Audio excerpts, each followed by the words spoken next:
जानी मानी रईस हीराचंद और उनकी पत्नी सुजाता की चमचमाती महंगी कार बंगाल की एक पुरानी बस्ती की सुनसान गली में एक बेरौनक से पुराने मकान के बाहर आकर रुकती है। सुजाता, ये तुम मुझे किस जगह लेकर आई हो? ये तो कोई गरीबों की बस्ती लगती है। यहाँ ऐसा क्या है? हीराचंद की कुछ भी समझ में नहीं आ रहा था कि सुजाता उसे ऐसी अजीब सी जगह क्यों लाई है, जिस मकान में दिन में भी अंधेरा दिख रहा था और धुआं उठ रहा था। आप मेरे साथ अंदर चलिए, सब समझ जाएंगे। यहाँ हमारी हर समस्या का समाधान मिलेगा। सुजाता और हीराचंद आशंकित कदमों से उस मकान में दाखिल होते हैं। तभी उन्हें किसी महिला की बाहरी आवाज सुनाई पड़ती है। चले आओ, चले आओ। हीराचंद ने देखा कि उस मकान के अंदर अंधेरा था। अचानक हीराचंद की निगाह एक कमरे की ओर पड़ी, जिसके अंदर हल्की हल्की सी रोशनी आ रही थी और उस कमरे के अंदर से धुआं उठ रहा था। शायद उस कमरे के अंदर आग जल रही थी। ये किसकी आवाज है? यहाँ इतना अंधेरा क्यों है और ये धुआं कैसे उठ रहा है? मेरा तो यहाँ दम घुट रहा है। सुजाता और हीराचंद धीरे धीरे कदमों से उस कमरे के अंदर चले गए। अंदर वाले कमरे में बिखरे बाल वाली एक खूबसूरत सी बूढ़ी औरत सामने जल रही आग में एक मुर्गी की गर्दन काटकर उसका खून गिरा रही थी और मुर्गी का शरीर छटपटा रहा था। ये देखकर सुजाता को उबकाई आने लगी। हीराचंद ने सुजाता की ओर देखकर कहा, तुम ही मुझे यहाँ लेकर आई हो और खुद ही घबरा रही हो। कौन है ये भयानक सी शक्ल वाली औरत और हम यहाँ क्यों आए हैं? अचानक उस औरत ने एक झटके में मुर्गे की गर्दन धड़ से अलग कर दी। ये देखकर सुजाता के मुंह से चीख निकल गई और सेठ हीराचंद भी सहम गया। वो बहुत डरावना नजारा था। ये अघोरा ताई हैं। ये हमें अपनी काली तंत्र विद्या से संतान सुख प्रदान कर सकती हैं। इसलिए मैं आपको यहाँ लेकर आई हूँ। कैसी बात करती हो? जहाँ बड़े से बड़े डॉक्टर सफल नहीं हुए, वहाँ ये मामूली औरत क्या कर लेगी?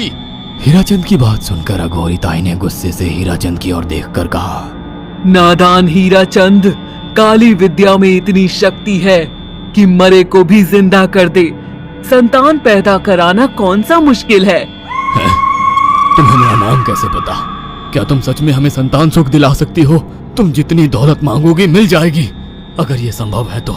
संतान का नाम सुनते ही हीराचंद की आंखों में चमक आ गई। वह संतान के लिए कुछ भी कर सकता था। तुम लोगों को मुझे एक नवजात शिशु लाकर देना होगा। मैं उस शिशु की बलि चढ़ा दूंगी और फिर वही शिशु तुम्हारे घर में फिर से जन्म लेगा। नवजात शिशु की बलि का नाम सुनते ही सुजाता और हरिचंद डर के मारे सिहर गए, पर उनकी आंखों में उनकी संतान का सपना ज्यादा बड़ा था। वो सब करने को तैयार थे। अघोरा ताई, आप जैसा कहेंगे हम वैसा करेंगे। बस हमें संतान सुख दिला दो। बिना वारिस के हमारी दौलत किस काम की? संतान सुख के लिए अंधे हो चुके सुजाता और हरिचंद अपनी नौकरानी शीला से एक नवजात बच्ची चोरी करवा के अघोरी ताई को दे देते हैं।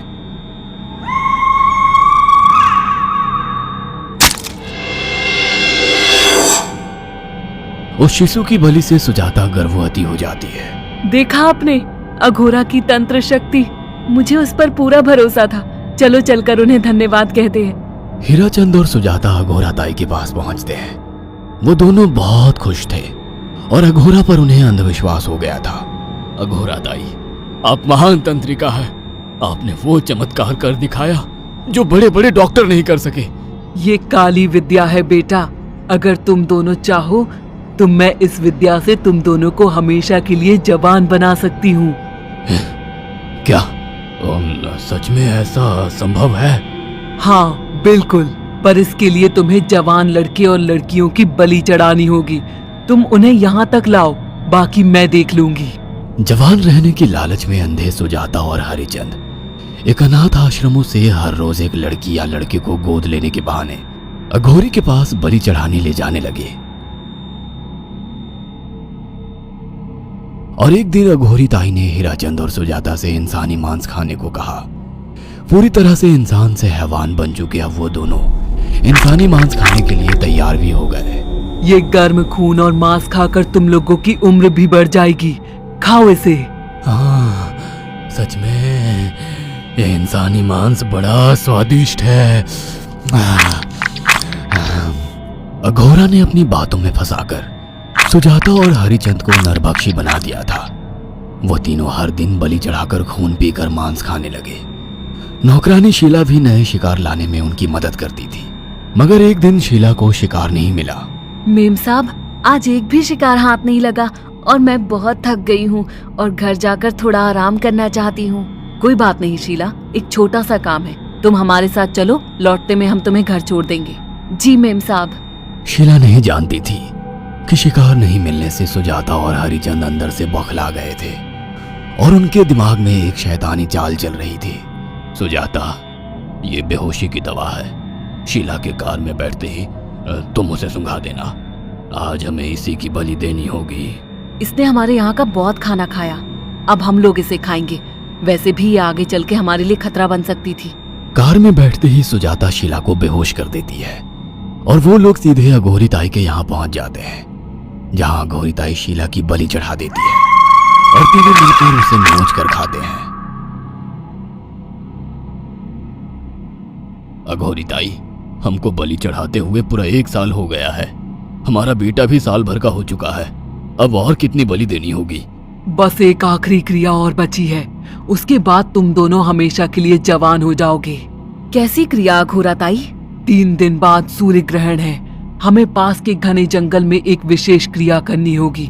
उसके बाद तुम लोग कभी बूढ़े नहीं होगे। कितना अच्छा होगा, हम हमेशा जवान रहेंगे और सालों साल तक अपनी दौलत से ऐश करेंगे। हाँ, सच कहा। अघोरा ताई ने हमारे हर सपने पूरे कर दिए। 3 दिन बाद बंगाल के बियाबान जंगल में कोहरे और ओस से भीगे पेड़ों के बीच एक घने बरगद की बेलों पर कटे इंसानी सिर लटक रहे थे, जिसमें से खून टपक रहा था। काले जादू का सामान भी रखा था। कितनी भयानक जगह है ये, हर तरफ कटे हुए सर लटक रहे हैं। थोड़ी देर में सब समझ जाओगे। बैठ जाओ और मेरे साथ ये मंत्र दोहराओ। ओ, अघोरा, ये किन लोगों की कटी हुई गर्दनें हैं? आप यहाँ क्या करने वाली हो? हीराचंद की बात सुनकर अघोरा जोर जोर से हंसने लगी और उसने एक शैतानी हंसी हंसते हुए हीराचंद की ओर देखकर कहा, तुम जैसे ही लोगों ने अपनी इच्छाओं को पूरा करने के लिए इन लोगों की बलि चढ़वाई है और फायदा उठाया है। अब तुम दोनों आंखें बंद करके यहाँ बैठ जाओ और मेरे साथ मंत्रों को दोहराते जाओ। अघोरा ने सुजाता और हरिचंद को वशीकरण मंत्र और काले जादू के इस्तेमाल से सम्मोहित कर दिया और देखते ही देखते वो एक भयानक डायन में बदल गई और चीखती हुई बोली, अब मैं तुम दोनों की बलि चढ़ाकर अमर हो जाऊंगी, क्योंकि तुम लोगों ने 100 लोगों की बलि का खून पिया है।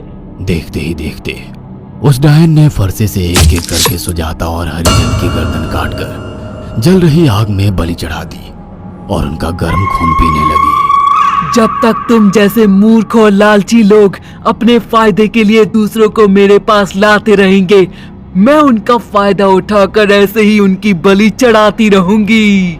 दरअसल अघोरा एक डायन थी और अपना स्वार्थ पूरा करने के लिए उसने हीराचंद और सुजाता की लालच का फायदा उठाकर उनकी भी बलि चढ़ा दी।